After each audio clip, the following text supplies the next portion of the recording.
What is up, everybody? Welcome back to another video on the channel, and we are more than halfway through the 2024-2025 NBA season, and All-Star Weekend, the All-Star break is right around the corner, and yesterday on Thursday they revealed the All-Star reserves, so now we know who all 24 NBA All-Stars are going to be this year. And as usual, every single year there was a lot of controversy with the selections. So first, I'll just go ahead and go over who the starters are and reserves for each conference. So starting in the East, we have Donovan Mitchell and Jalen Brunson in the backcourt, and then the front court is Jason Tatum, Giannis, and Karl Anthony Towns. Right off the bat, not too much controversy with the East starters. I get why Donovan Mitchell is in the starting lineup. His stats aren't really eye-popping this year, but the Cavaliers have been the #1 seed in the East for basically the entire season, so I get why he is in the starting lineup. I would say that given the fact that Damian Lillard was a starter last year and now he's putting up better numbers on better efficiency this season, I can make a case that he deserves to be in the starting lineup, but the starting lineup is mostly controlled by the fan votes, and the Cavs have been really good this year. Donovan Mitchell's been really good this year, and the Bucks had a really bad start to the season, and so I could see why Donovan Mitchell got that starting nod over Damian Lillard. And now the East reserves, which also get really interesting. Jaylen Brown of the Celtics, obviously.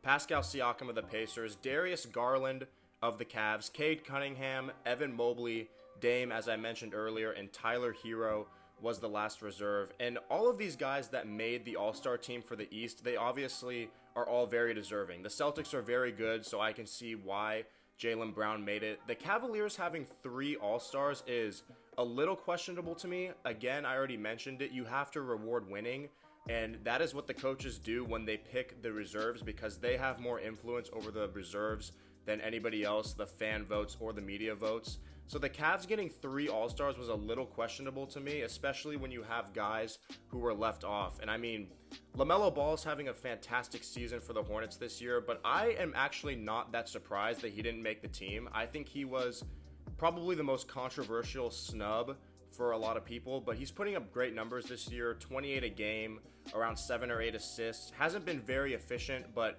the Hornets are just not good enough. They're near the bottom of the Eastern Conference standings, and that's why he didn't make it. And so you can't give him a starting spot because guys like Donovan Mitchell are going to be in there. Even guys like Dame are going to take that spot because of the winning aspect. And yes, he was the leading vote getter for the fans, but I don't think he deserved to be in the All-Star game this year, mostly because he's been hurt. He's having a great season, but he has been hurt a lot, and so that's why he didn't make it, in my opinion. And I'm not really surprised by that. And the other controversial snub is Trae Young, or was Trae Young of the Atlanta Hawks, who's leading the league in assists this year, averaging around 22 points per game, I believe. Also not very efficient, shooting around 40% from the field as well. But the Hawks are a lot better than the Hornets, and I thought Trae Young not making it was more of a snub than LaMelo Ball, because Trae Young has been very active this year. He's been playing in games. The Hawks, even though their record doesn't reflect it, they are a much improved team from last season, and they look like a team that could maybe make some noise in the play-in tournament, maybe give a team in the first round a scare, one of those top seeds in the East, pull off a game or two.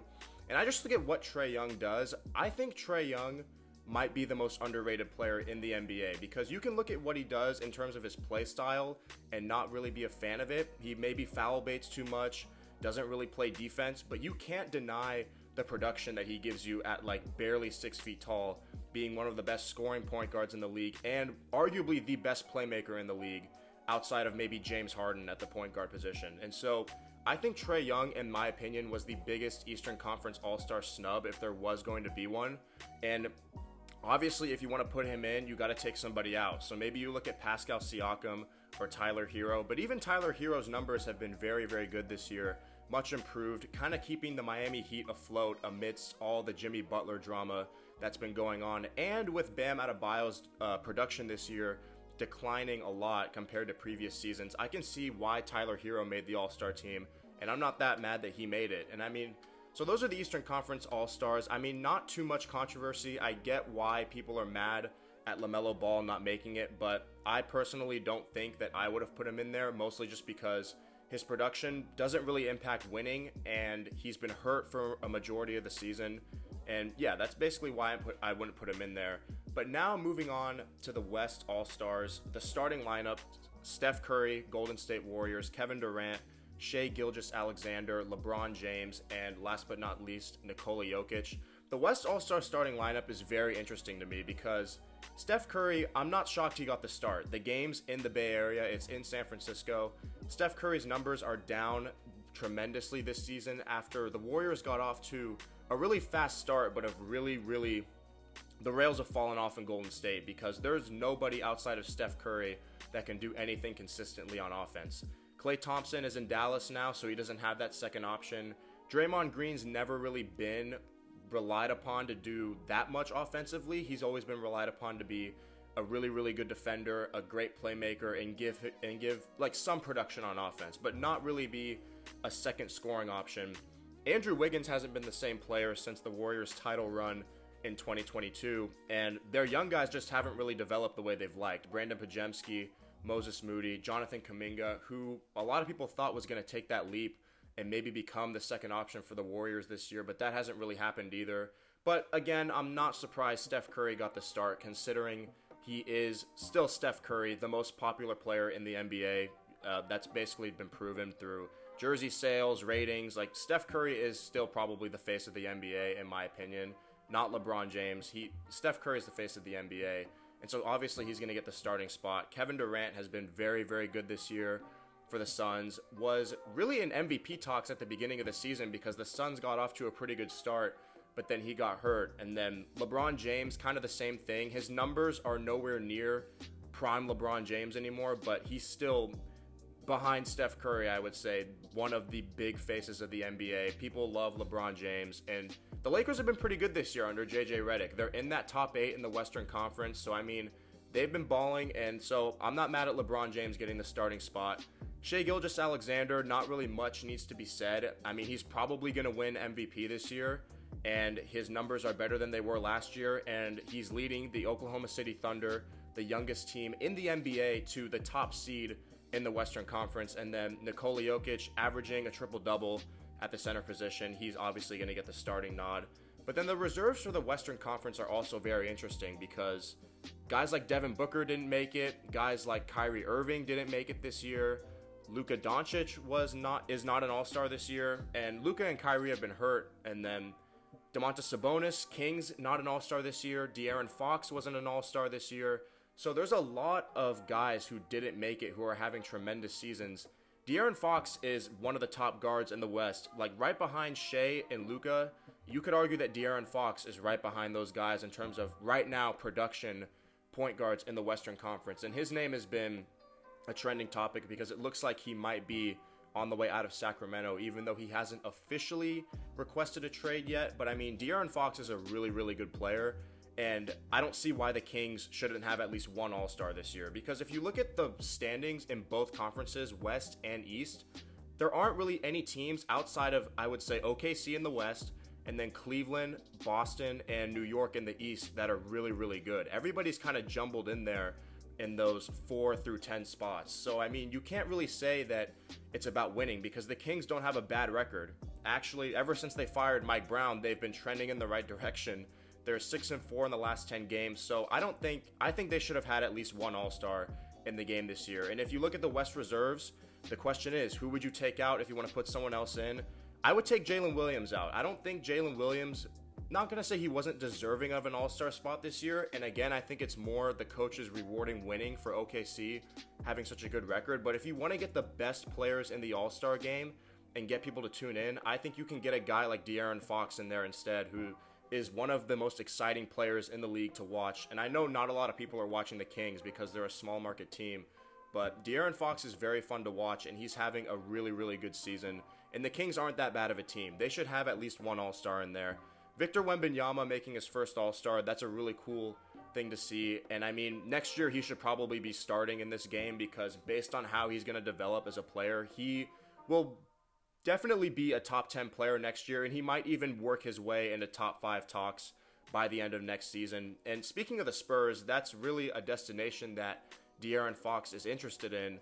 And so if he goes to San Antonio and gets paired up with Wemby, you could be looking at the Spurs as a bona fide playoff team going into next season that could make a lot of noise in the postseason. And so that's really all I wanted to talk about in this video. And I mean, other All-Stars that are first-time All-Star, Alperen Sengun from the Rockets. He's very deserving because of how good Houston's been this year. Anthony Edwards, one of the faces in the league.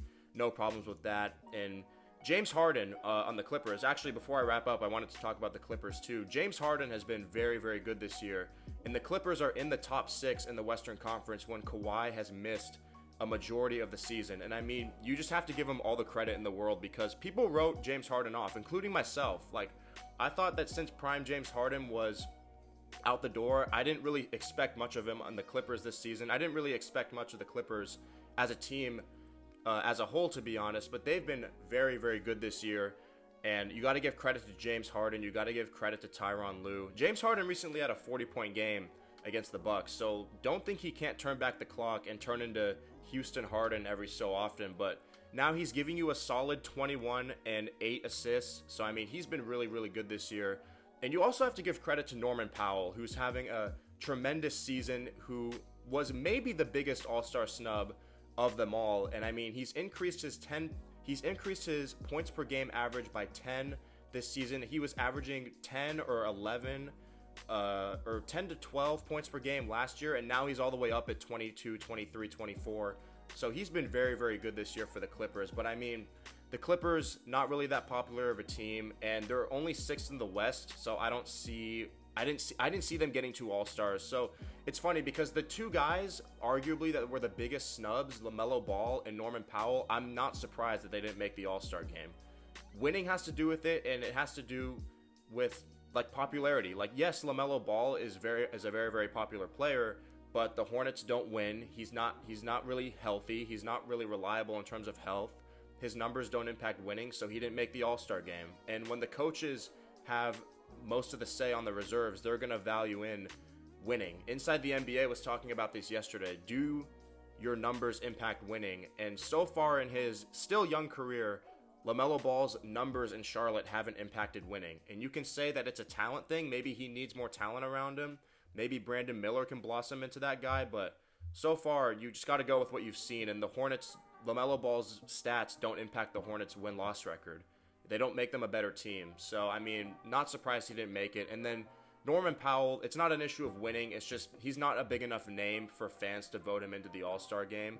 So I think that's really the main reason why Norman Powell didn't make it. But let me know what you guys think about this year's All-Star game, All-Star selections. Who, in your opinion, was your biggest snub that should have made the All-Star game that didn't make it? And let me know what you guys think about the new All-Star game format of the 4 teams that are competing in like mini game style kind of things. I still need to read up on it to make sure that I fully understand it. But let me know if you guys are going to tune into the All-Star game. Let me know what you guys think about the selections. Thank you for watching this video, and make sure to like, comment, share, and find the rest of my content linked in the description.